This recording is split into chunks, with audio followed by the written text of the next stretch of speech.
Muy bien, pues vamos a empezar el último tema, ¿vale? Del libro, que trata sobre la Santa Cena. Sabemos lo que es la Santa Cena, ¿no? Cuando Jesús estuvo la noche antes de morir, pues reunió a todos sus discípulos celebrando la Pascua judía, ¿vale? Tenemos que recordar que ellos eran judíos, entonces celebrando la Pascua judía, que era la fiesta más importante del Antiguo Testamento, pues ellos fueron a celebrarla. Entonces en ese mismo momento Jesús celebró la última cena, ¿no? La Santa Cena. Para nosotros los cristianos es la celebración más importante que hay. ¿Por qué? Eso es lo que vamos a ver en este tema, ¿vale?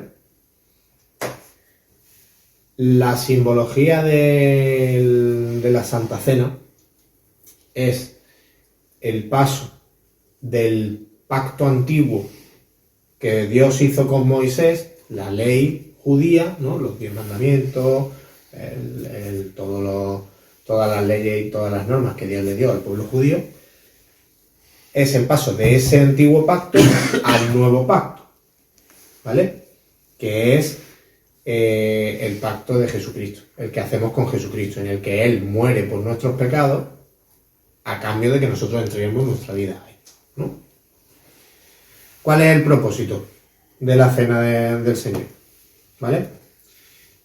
Son una serie de propósitos, ¿vale? En el que el más importante es recordar el sacrificio que Jesús hizo por nosotros, ¿vale?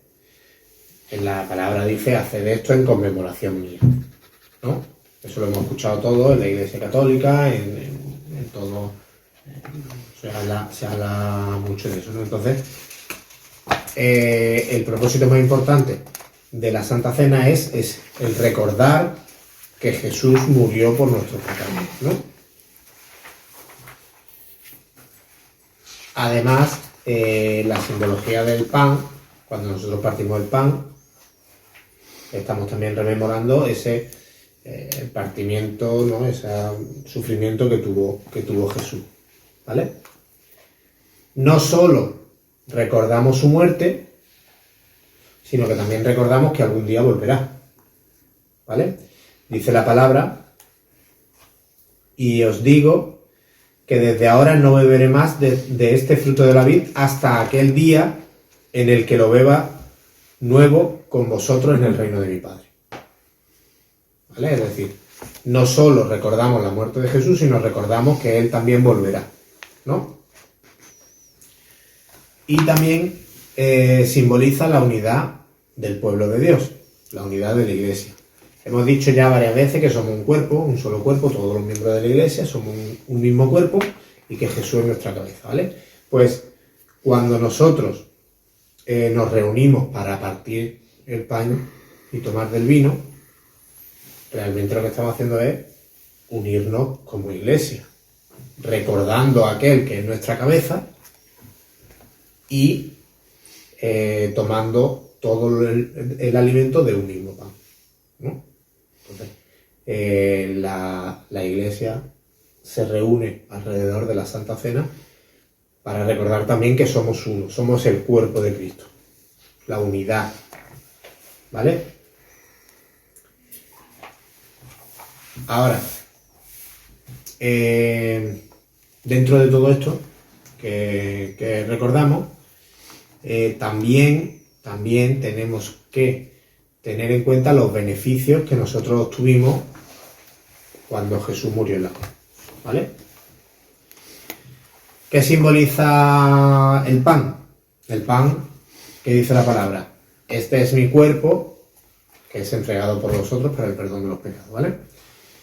Si el pan simboliza el cuerpo, nosotros a través de ese pan recibimos sanidad en nuestro cuerpo, ¿no?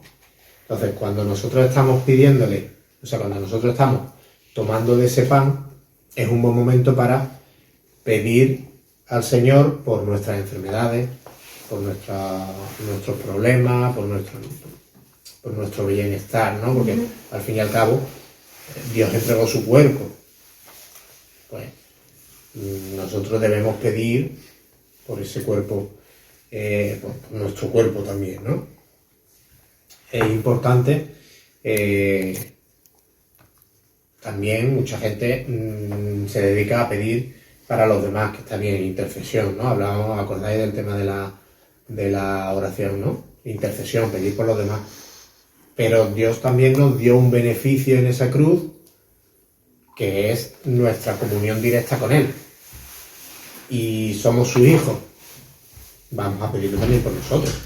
No se trata de egoísmo, se trata de reclamar nuestra parte de beneficio, ¿no? Entonces, ese pan que simboliza el cuerpo de Dios también nos sirve para pedirle a nosotros por nuestro cuerpo, ¿no? Por nuestra sanidad y por nuestras enfermedades. ¿Y qué significa, qué beneficio da el vino? El vino es la sangre de Dios, la sangre de Jesús, que es para el perdón de nuestros pecados. Por tanto, ahí es donde nosotros debemos arrepentirnos y debemos pedir perdón por nuestros pecados, ¿no? Importante siempre hacerlo desde el punto de vista de la sinceridad de corazón, ¿vale? Ahora vamos a ver la importancia que tiene este acto en sí. No es un mero rito, no es una mera celebración, ¿no? Tiene una simbología y es algo muy importante. Entonces, durante ese acto, con el pan y el vino, pedimos por nosotros mismos y pedimos por el arrepentimiento y por el perdón de nuestros pecados, ¿no? Ahora, ¿cómo se toma este pan y este vino? Aquí es donde viene lo importante, ¿no? de esta celebración. Lo primero que tenemos que tener en cuenta es que esto se hace con alegría y sencillez de corazón. ¿Qué quiere decir esto? Hemos dicho que hacemos la Santa Cena en conmemoración y en recuerdo de la muerte de Jesús.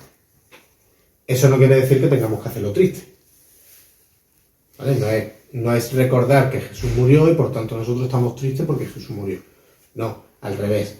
Tenemos que hacerlo con la alegría que nos da el saber que Dios murió por nosotros para el perdón de nuestros pecados.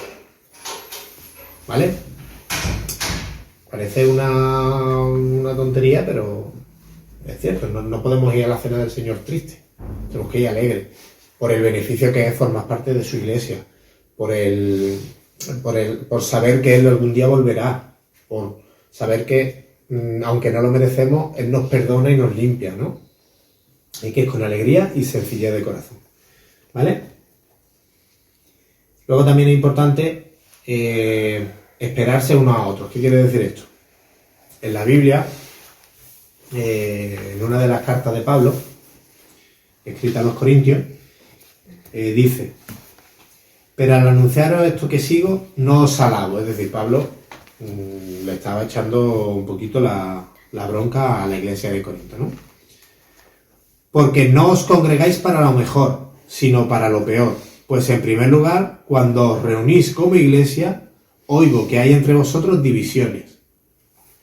Recordamos lo que hemos dicho antes, ¿no? La Santa Cena también simboliza la unidad. Aquí Pablo le está diciendo a los corintios, oigo que entre vosotros hay divisiones. ¿Vale? Ya le está diciendo a Pablo que no pueden tomarse la cena del Señor con divisiones. Porque es preciso que entre vosotros haya disensiones, para que se haga manifiesto entre vosotros los que son aprobados.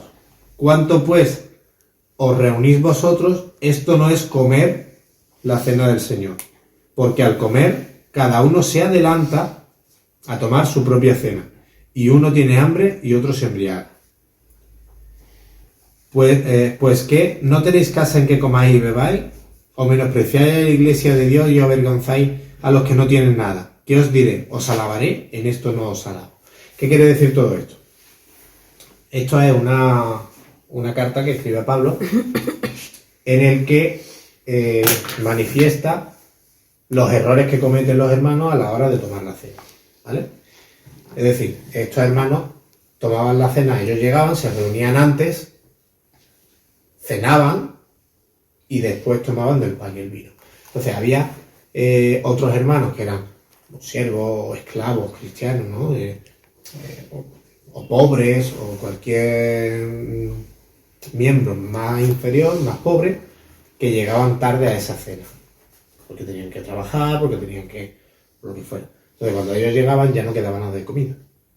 Entonces no había una igualdad entre ellos. Entonces los que llegaban primero comían, cenaban, dice, unos tenían hambre y otros se embriagan, incluso abusaban del vino, ¿no? Y cuando llegaban los otros hermanitos, pues se quedaban sin nada, ¿no? Entonces, es importante que la cena del Señor se haga en igualdad de condiciones para todos, ¿vale? Algo que simboliza que nosotros hoy en día, hombre, esto no pasa, ¿no? Hoy en día, eso pasaba pues, en esa época. Pero nosotros, para simbolizarlo, cuando repartimos del pan y el vino, si os fijáis, no lo cogemos y no lo tomamos, sino que lo cogemos, esperamos a que todo esté repartido, y cuando ya está todo repartido, dice Segovia, si ya todos tenemos, vamos a tomar del pan y el vino, ¿no? Pero esperamos un poquito, pues, para honrar esto, ¿no? Esperamos a que todos tengamos, se reparta todo y entonces lo tomamos todo a la vez, ¿no? Y hay que tener claro, hay que ser consciente de qué es lo que estamos haciendo, o sea, qué es el pan y qué es el vino, ¿vale? El pan simboliza el cuerpo de Cristo y el vino simboliza la sangre de Cristo. No podemos tomarlo como si fuera pan y vino normal, porque no es pan y vino normal. Es un pan bendecido, especial, que se le pide a Dios que bendiga en ese momento para que nosotros podamos disfrutar de la cena del Señor. No es un pan común, ¿vale? Igual que el vino, no es un vino común. Cuando nosotros le quitamos esa importancia a ese pan y ese vino, le estamos quitando importancia a la cena del Señor y al sacrificio que Él hizo, ¿vale? Por eso, cuando nosotros tomamos del pan y el vino, tenemos que ser conscientes de lo que estamos haciendo, de lo que eso simboliza, y por eso no dejamos que los inconversos participen de la cena. ¿Por qué? Porque ellos, si no creen en Dios, no creen en la Santa Cena, no creen en Jesús como Hijo de Dios, no le van a dar la importancia que tiene a ese pan y ese vino, y lo van a tomar como si fuera pan y vino normal, ¿no? Entonces, por eso, esa es la razón por la cual a los que no están convencidos, no son conversos, no les dejamos tomar del pan y el vino, porque es algo importante y algo a lo que hay que darle la importancia que se merece. Y muchos cristianos creen en lo que se llama la transubstanciación, que es que verdaderamente algunos creen que ese pan se convierte en el cuerpo de Cristo y en la sangre de Cristo. A ver, sigue siendo pan y sigue siendo vino. No es realmente el cuerpo de Cristo, ¿no? Dice que la Biblia nos da pistas de por qué no, ¿vale? Dice, el pan que partimos no es la comunión del cuerpo de Cristo, dice, siendo un solo pan, la Biblia dice, siendo un solo pan, nosotros con ser muchos somos un cuerpo, pues todos participamos de aquel mismo pan, ¿vale? Aunque Jesús dijo, este es mi cuerpo, en la cena dijo, este es mi cuerpo, no es en sentido literal, no es el cuerpo real de Cristo, ¿no? Y aquí vemos pues, que Pablo habla de el pan que partimos, siendo un solo pan, nosotros como cuerpo tomamos de este pan, ¿vale? Se refiere al cuerpo místico, la simbología, ¿no? del cuerpo de Dios. ¿Vale? Eso hay que tenerlo claro porque Hay muchos cristianos que piensan que realmente cuando se bendice ese pan se convierte en el cuerpo de Cristo, ¿no? No es el cuerpo de Cristo, sigue siendo un pan muy importante, un pan especial, un pan que hay que tomar con reverencia y que hay que darle la importancia que merece, pero no es el cuerpo de Cristo, ¿vale? El cuerpo real de Cristo, es el cuerpo místico, el cuerpo espiritual, llamémoslo, ¿vale? Entonces, teniendo en cuenta que ese pan simboliza el cuerpo de Cristo y que nosotros somos el cuerpo de Cristo, y hemos dicho que no podemos tomar de ese pan y ese vino menospreciándolo, por tanto no podemos menospreciar a ningún hermano, ¿vale? Esto suena muy típico, ¿no? No, es que no nos podemos menospreciar a los hermanos, tenemos que querernos todos, Sí, pero cuando nosotros vamos a participar de la cena del Señor, que hemos dicho que simboliza la unidad del cuerpo, la unidad de la iglesia, la unidad de todos los hermanos, nosotros no podemos estar enfadados con un hermano, ¿vale? Esto es muy importante. Si nosotros estamos a mal con un hermano, cuando yo tome del pan, no voy a honrar ese pan, porque estoy menospreciando a un hermano que es parte del cuerpo. Por tanto, si yo como de ese pan menospreciando a un hermano, estoy menospreciando el pan, que es el cuerpo. ¿Me explico lo que quiero decir? ¿Vale? Dice la palabra: por tanto, si traes tu ofrenda al altar y allí te acuerdas de que un hermano tiene algo contra ti, deja allí tu ofrenda delante del altar y anda, reconcíliate primero con tu hermano y entonces ve y presenta tu oferta, tu ofrenda. Es decir, antes que ofrecer tu sacrificio o tu ofrenda a Dios, Dios te dice: a mí no me traigas ofrenda ninguna hasta que tú no estés bien con todos tus hermanos. No vale para nada. No puedes amar a la cabeza, que es Cristo, y repudiar al cuerpo, que son los hermanos. ¿Vale? Entonces, cuando vamos a participar de la Santa Cena, si tenemos algún problema con algún hermano, Dios nos dice: no tomes la Santa Cena. Ve, arréglate con tu hermano y luego viene y toma la cena con él. ¿Vale? Recordamos, la cena simboliza, entre otras cosas, simboliza la unidad de la iglesia. Por tanto, tomar la cena del Señor teniendo algo en contra de un hermano es menospreciar el cuerpo de Cristo y tomar el pan y el vino de manera inmerecida. ¿Vale?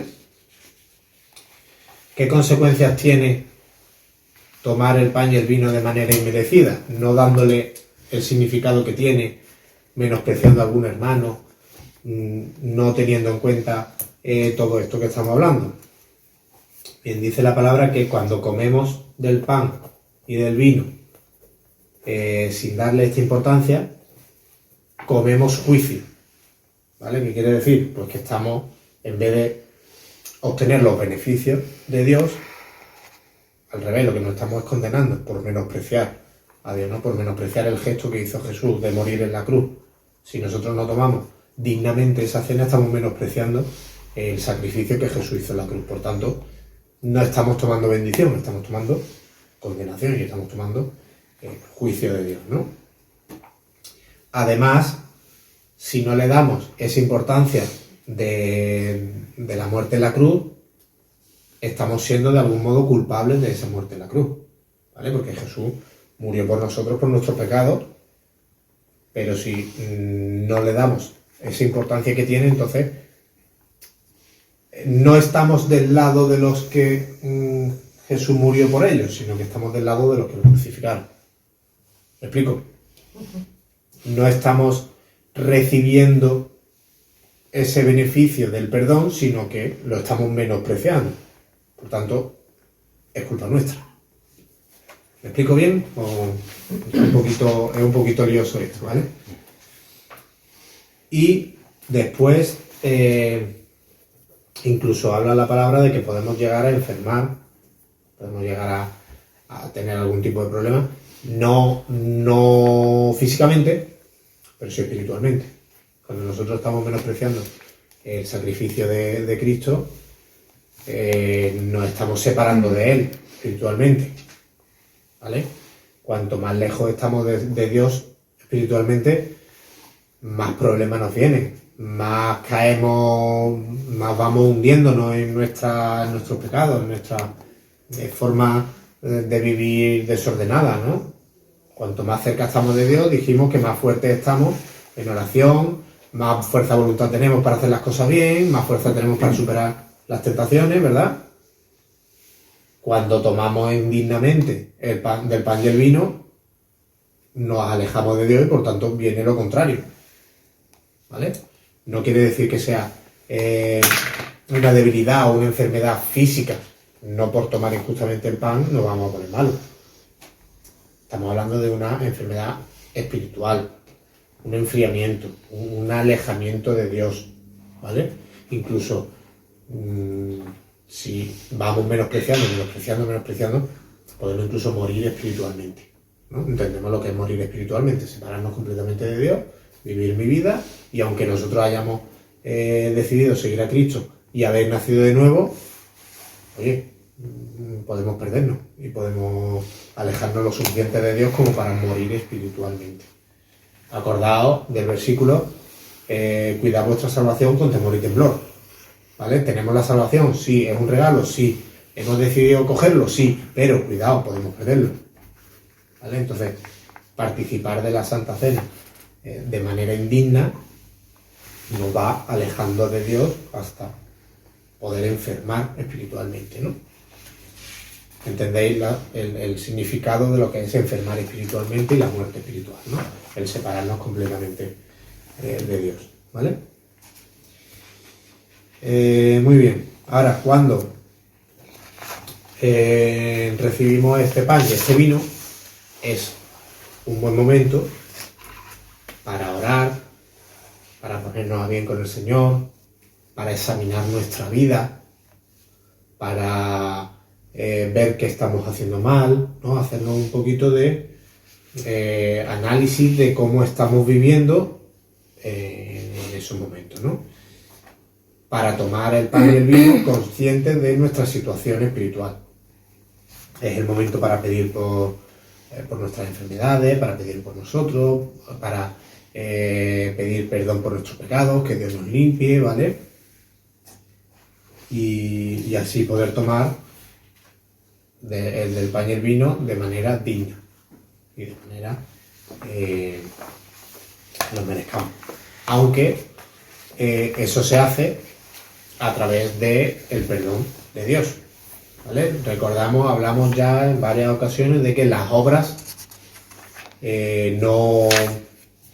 no nos hacen mejores ni peores, ¿no? O sea, a través de las obras no vamos a alcanzar la salvación. Esto es lo mismo. A través de nuestras obras no vamos a ser dignos de participar de la cena del Señor. El que nos hace dignos es Dios, ¿no? Entonces, es un momento de examinarse a sí mismo, de pedir perdón, de ver qué es lo que nosotros estamos haciendo mal, ¿no? De pedirle a Dios que nos muestre eso que nosotros estamos haciendo mal, cambiarlo, pedirle fuerzas para superar las tentaciones, etcétera, etcétera. Y ahí ya, con ese corazón alegre y sencillo, tomamos del pan y el vino de manera digna, ¿no? Muy bien. Cosas a tener en cuenta de la Santa Cena. Por ejemplo, ¿cuándo la celebramos? Eso queda ya a criterio de cada iglesia.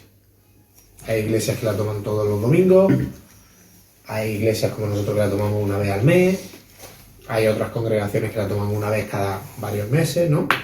Eso ya depende de cada iglesia. Igual que el pan, ¿qué pan hay que usar y qué vino hay que usar?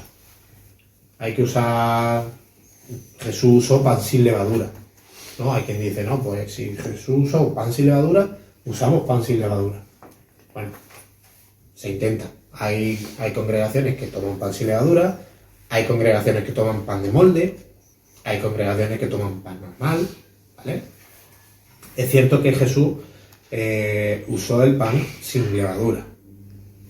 Entonces, bueno, pues, se considera que se debe de tomar el pan sin levadura, pero que lo importante es participar de la cena, no el tipo de pan que se use, ¿no?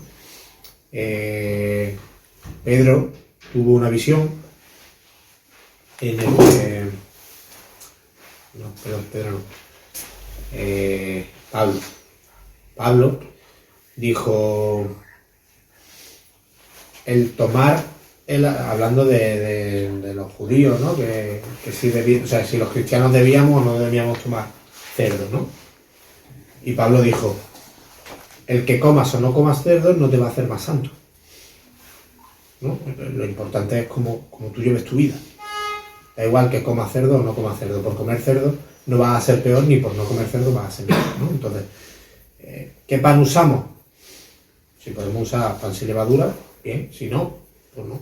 Lo importante no es qué pan comer, sino el cómo usemos ese pan en la cena y qué reverencia tengamos a la hora de tomar la cena, ¿no? Igual que el vino. Hay quien dice que el vino tiene que ser sin alcohol, otros que dicen que no, que el vino tiene que ser con alcohol. En la Biblia se tomaba vino con alcohol, ¿vale? Jesús convirtió el agua en vino en la boda, y era vino, y además dice que era vino que era bueno, era para que se alegraran los que estaban tomando, ¿no? O sea, era vino con alcohol. Hemos leído en el versículo anterior que Pablo le decía a los corintios que algunos se embriagaban antes de que llegaran los hermanos, es decir, estaban bebiendo vino con alcohol. En la Biblia bebían vino con alcohol. ¿Que hay iglesias que prefieren tomarlo sin alcohol? Bueno, que lo tomen sin alcohol. ¿Que hay gente que, por ejemplo, haya podido tener problemas con el alcohol y por tanto no quiere probar el alcohol y prefiere tomar mosto? Genial, también. Volvemos a lo mismo. Lo importante es la reverencia con la que se haga.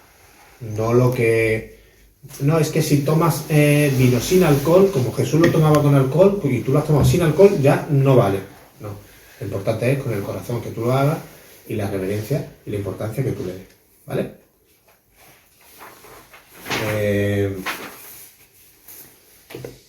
¿Vale? Fijaos. Dice... Cuando pues os reunís vosotros, esto no es comer la cena del Señor, porque al comer cada uno se adelanta a tomar su propia cena, y uno tiene hambre y otro os embriagáis, ¿vale? Eso es el versículo que hemos leído antes. Es decir, para embriagarse tiene que tener alcohol, no te puedes embriagar del mosto, ¿vale? Que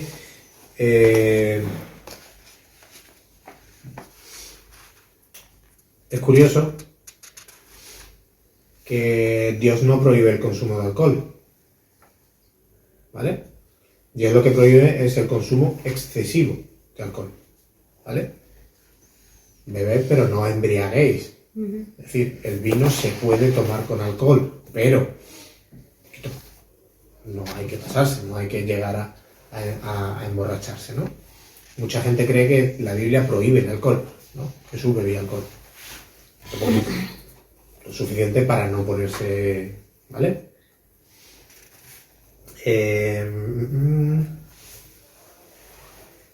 ¿Deben tomar todos del vino? Hay gente que dice que no, que algunos no pueden tomar, o los jóvenes, los adolescentes no deben tomar, aunque estén bautizados, etc. En los versículos de la Biblia dice, así pues, todas las veces que comáis este pan y bebáis esta copa, por tanto, pruébese cada uno a sí mismo y coma así del pan y beba su copa. Cada uno. ¿Vale? Los discípulos todos bebían del vino y no había nadie que se quedara fuera. Por tanto, si, como hemos dicho, hay que beber pero sin embriagarse, pues si un muchacho de 16, 17 años bebe vino, tampoco pasa nada, ¿no? En la Biblia todos los discípulos de Jesús bebían vino. Siempre volvemos a lo mismo. Siempre que esto no suponga un problema, ¿vale?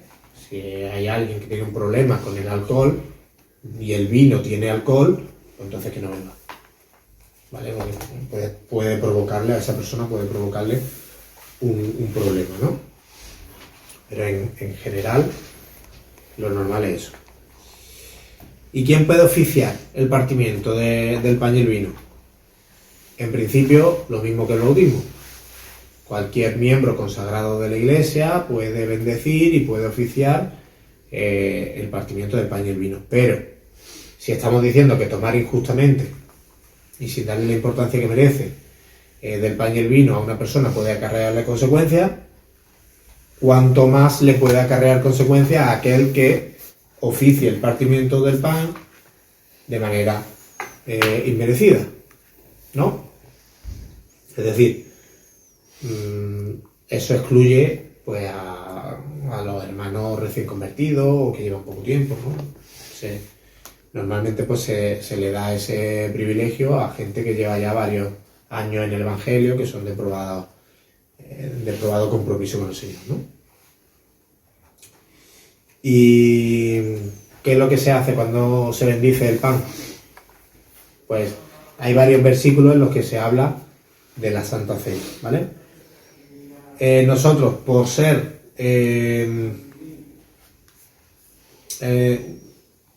un texto más antiguo, ¿vale? Incluso se escribió antes que los evangelios. Cogemos el de Corintios, la primera de Corintios, ¿vale? Que dice, un texto que conocemos todo el mundo, ¿vale? Porque yo recibí del Señor lo que también os he enseñado, que el Señor Jesús, la noche que fue entregado, tomó pan, y habiendo dado gracias, lo partió y dijo, tomad, comed, este es mi cuerpo que por vosotros es partido, haced esto en memoria de mí.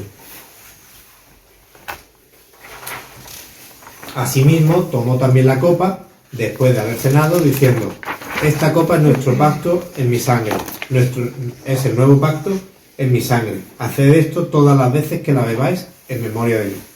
Así pues, todas las veces que coméis de este pan y bebéis de esta copa, la muerte del Señor anunciáis hasta que Él venga.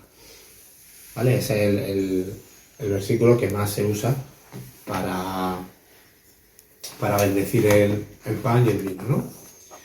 Entonces, ¿qué es lo que se hace? Pues se bendice ese pan y ese vino, ¿vale? A través de la oración se le pide al Señor que ese pan y ese vino dejen de ser pan y vino ordinario para convertirse en el símbolo del sacrificio de Dios, y se da gracias al Señor por poder participar de esa cena, ¿vale? Y bueno, mientras, como hemos dicho, vamos esperando a que todos los hermanos tengan su pan y tengan su vino, pues mientras tanto ese tiempecito pues lo tomamos para orar, para hablar con el Señor, para examinarnos a nosotros mismos, ¿vale? Lo que hemos comentado antes, para pedirle por nuestros pecados y que seamos limpios, ¿vale?